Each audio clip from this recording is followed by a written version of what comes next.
If Allah loves you, you will gain two things.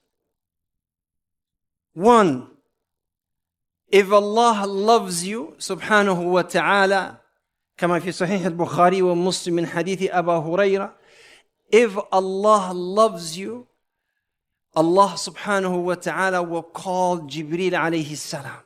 When Allah will call Jibreel and Allah will say to Jibreel, Inni uhibbu abdi fulana. I love my servant so and so, therefore you must love him as well. Subhanallah. It's beautiful. You know, every time I mention this hadith, and I do mention it a lot, every single hair of my body stands up. I get goosebumps. Because I can, subhanallah, imagine if there's an important person in your country. The most important person calls you for invitation, or calls someone who has a lot of power on your behalf. And then that important person mentions you, whether it's the queen, whether it's the president, whether it's Trump, whatever who he is. I guarantee you will feel so honored. And I guarantee you will share that with everybody that you know.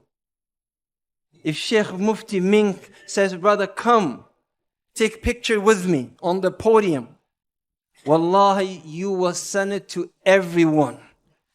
You will send it to the people in Pakistan who don't even know Mufti Mink. I'm sure they do. You will send to the village in Somalia and say, Mufti Mink took pictures with me. Because he's a person of significance. You feel proud. You feel important. But imagine if Allah calls Jibreel and he says to Jibreel, oh Jibreel, my servant so and so, I love him and I want you to love him too. I want you to love him too. Jibreel would not object.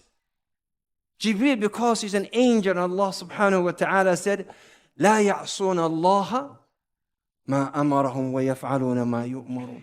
They don't disobey Allah. They will love you immediately. But I want you to remember, to imagine the status of this. And it did happen to one of the Sahaba.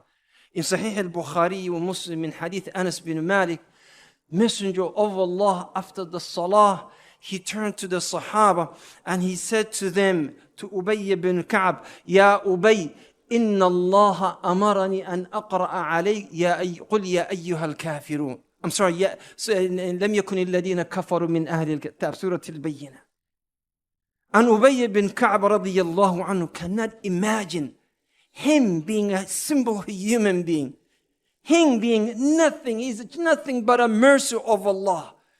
He accepted Islam through the mercy of Allah. He became a Hafid through the mercy of Allah. He became a companion of Rasulullah through the mercy of Allah. Yet, Allah said to His Messenger, go and recite Surah Al-Bayyinah to Ubay bin Ka'b. And Ubay could not process that. So he said to the Messenger of Allah, Ya Rasulullah, wasammani Allahu lak. O Messenger of Allah, Allah named me by my name? Did He just say, read it to everybody, recite to everybody? Or did He say, no, recite to Ubay bin Ka'b? He said, no, Allah said, recite to Ubay bin Ka'b. Ubay bin Ka'b started tearing, crying. In Sunan al-Tirmidhi, he could not believe the Messenger of Allah. فَقَالَ Allahu amarak. By Allah, Allah ordered you to do this? He said, yes. And he could not carry the conversation after that.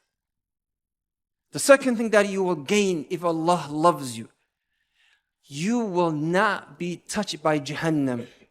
Nasal Allah. Say, we ask Allah to make us among those whom He loves. Say Ameen. In Fil Mustadrak al-Hakim, the Messenger of Allah said, Wallahi la yulqi Allahu habibahu fin nar. By Allah, Allah will not throw the ones that He loves them into Jahannam. So if Allah loves you, Jahannam will never touch you. Dear brothers and sisters, May we be blessed with the love of Allah, and may Allah make us better Muslims and gather us all in Jannah. Ameen.